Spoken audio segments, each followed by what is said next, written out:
আজকে শরৎচন্দ্র চট্টোপাধ্যায়ের গল্প লালু, পর্ব ৩।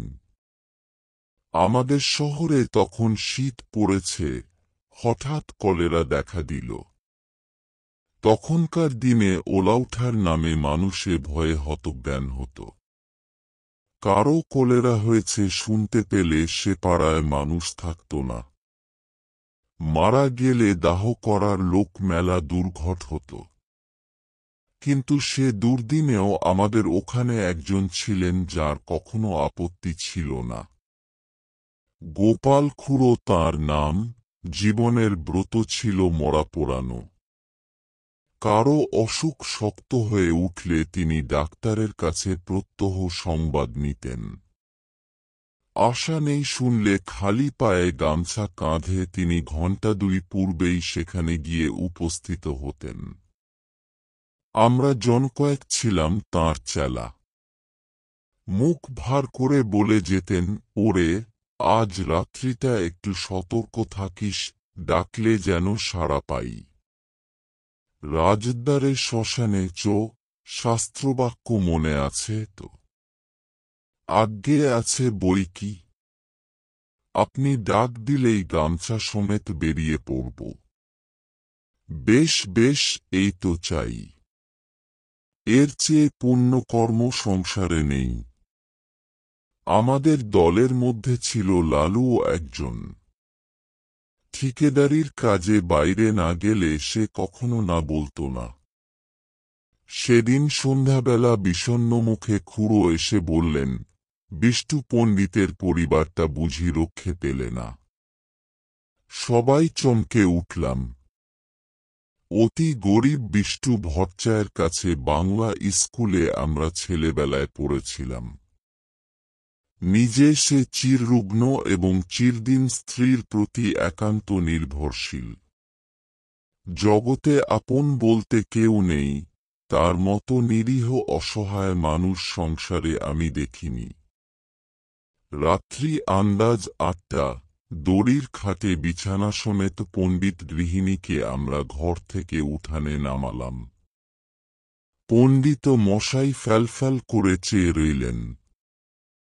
সংসারে কোন কিছুর সঙ্গে সে চাহানির তুলনা হয় না, এবং সে একবার দেখলে সারা জীবনে ভোলা যায় না। মৃতদেহ তোলার সময় পণ্ডিত মশাই আস্তে আস্তে বলেন, আমি সঙ্গে না গেলে মুখাগ্নির কি হবে? কেউ কিছু বলবার আগে লালু বলে উঠল, ও কাজটা আমি করব, পণ্ডিত মশাই। আপনি আমাদের গুরু, সেই সম্পর্কে উনি আমাদের মা। আমরা সবাই জানতাম শ্মশানে হেঁটে যাওয়া তাঁর পক্ষে অসম্ভব। বাংলা স্কুল মিনিট ৫-এর পথ, হাঁপাতে হাঁপাতে সেটুকু আসতেও তাঁর আধ ঘণ্টার বেশি সময় লাগত। পণ্ডিত মশাই একটু চুপ করে থেকে বললেন, নিয়ে যাবার সময় ওর মাথায় একটু সিঁদুর পরিয়ে দিবি লালু। নিশ্চয় দেব, পণ্ডিত মশাই, নিশ্চয় দেব, বলে এক লাফে সে ঘরে ঢুকে কৌটো বার করে আনলে এবং যত সিঁদুর ছিল সমস্তটা মাথায় ঢেলে দিল। হরিবোল দিয়ে আমরা গৃহ হতে গৃহিণীর মৃতদেহ চিরদিনের মতো বার করে নিয়ে এলাম। পণ্ডিতমশাই খোলা দোরের চৌকাঠে হাত দিয়ে তেমনি চুপ করে দাঁড়িয়ে রইলেন। গঙ্গার তীরে শ্মশান অনেক দূর, প্রায় ক্রোশ ৩। সেখানে পৌঁছে যখন আমরা সব নামালাম, তখন রাত ২টো। লালু খাট ছুঁয়ে মাটিতে পা ছড়িয়ে বসল। কেউ কেউ যেখানে সেখানে শ্রান্তিতে চিত হয়ে শুয়ে পড়ল। শুক্লা দ্বাদশীর পরিস্ফুট জ্যোৎস্নায় বালুময় বহুদূর বিস্তৃত শ্মশান অত্যন্ত জনহীন। গঙ্গার ওপার থেকে কনকনে উত্তরে হাওয়ার জলে ঢেউ উঠেছে, তার কোনোটা লালুর পায়ের প্রায় নিচে পর্যন্ত আছাড় খেয়ে খেয়ে পড়ছে।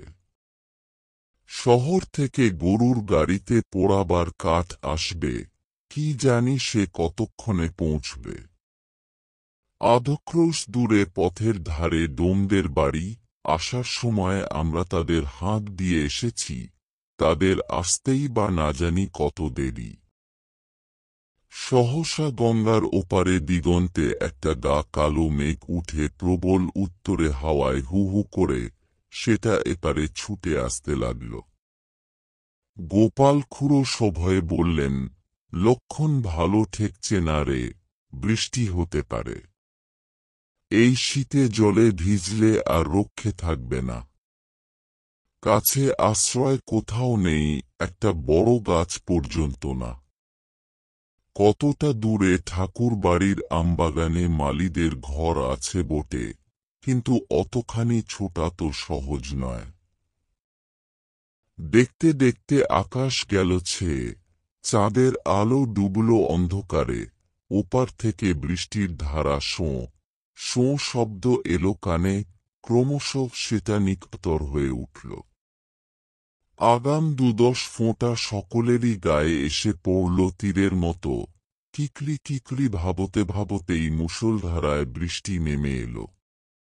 মরা রইল পড়ে, প্রাণ বাঁচাতে কে যে কোথায় ছুট দিল তার ঠিক ঠিকানা নেই। জল থামলে ঘণ্টাখানেক পরে একে একে সবাই ফিরে এলাম। মেঘ গেছে কেটে, চাঁদের আলো ফুটেছে দিনের মতো। ইতিমধ্যে গরুর গাড়ি এসে পৌঁছেছে, গাড়োয়ান কাঠ এবং শবদাহের অন্যান্য উপকরণ নামিয়ে দিয়ে ফিরে যাবার উদ্যোগ করছে। কিন্তু ডোমদের দেখা নেই। গোপাল খুড়ো বললেন, ও বেটারা ওই রকম। শীতে ঘর থেকে বেরুতে চায় না। মণি বললে, কিন্তু লালু এখনো ফিরল না কেন? সে বলছিল মুখে আগুন দেবে। ভয়ে বাড়ি পালালো না তো? খুড়ো লালুর উদ্দেশ্যে রাগ করে বললেন, ওটা ওইরকম। যদি এতই ভয়, মরা ছুঁয়ে বসতে গেলি কেন? আমি হলে বজ্রাঘাত হলেও মরা ছেড়ে যেতাম না। ছেড়ে গেলে কি হয় খুড়ো? কি হয়? কত কি, শ্মশানভূমি কি না? শ্মশানে একলা বসে থাকতে আপনার ভয় করত না? ভয়? আমার? অন্তত ১০০০টা মরা পুড়িয়েছি জানিস। এরপরে মণি আর কথা কইতে পারল না। কারণ সত্যই খুড়োর গর্ব করা সাজে। শ্মশানে গোটা ২ কোদাল পড়েছিল, খুড়ো তার একটা তুলে নিয়ে বললেন, আমি চুলোটা কেটে ফেলি, তোরা হাতাহাতি করে কাঠগুলো নিচে নামিয়ে ফেল। খুড়ো চুলি কাটছেন, আমরা কাঠ নামিয়ে আনছি। নরু বললে, আচ্ছা, মরাটা ফুলে যেন দুগুণ হয়েছে না? খুড়ো কোনোদিকে না তাকিয়েই জবাব দিলেন, ফুলবে না। লেপকাঁথা সব জলে ভিজেছে যে। কিন্তু তুলো জলে ভিজলে তো চুপসে ছোট হয়ে যাবে খুড়ো, ফুলবে না তো। খুড়ো রাগ করে উঠলেন, তোর ভারী বুদ্ধি। যা করছিস কর। কাঠ বহা প্রায় শেষ হয়ে এলো। নরুর দৃষ্টি ছিল বরাবর খাটের প্রতি। হঠাৎ সে থমকে দাঁড়িয়ে বললে, খুড়ো, মরা যেন নড়ে উঠল।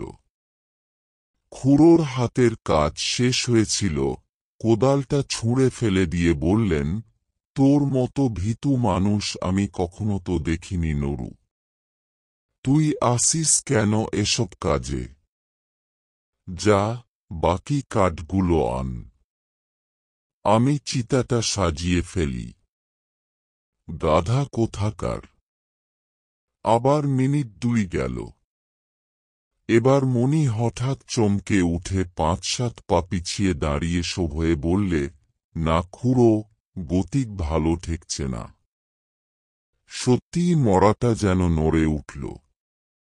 খুড়ো এবারে হাত করে হেসে বললেন, ছোঁড়ার দল, তোরা ভয় দেখাবি আমাকে?